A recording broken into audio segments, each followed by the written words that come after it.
guys, this is our finishing touch of our juicing.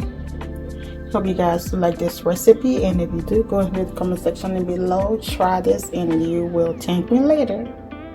Thanks for watching, and I'll see you in the next video. Bye bye.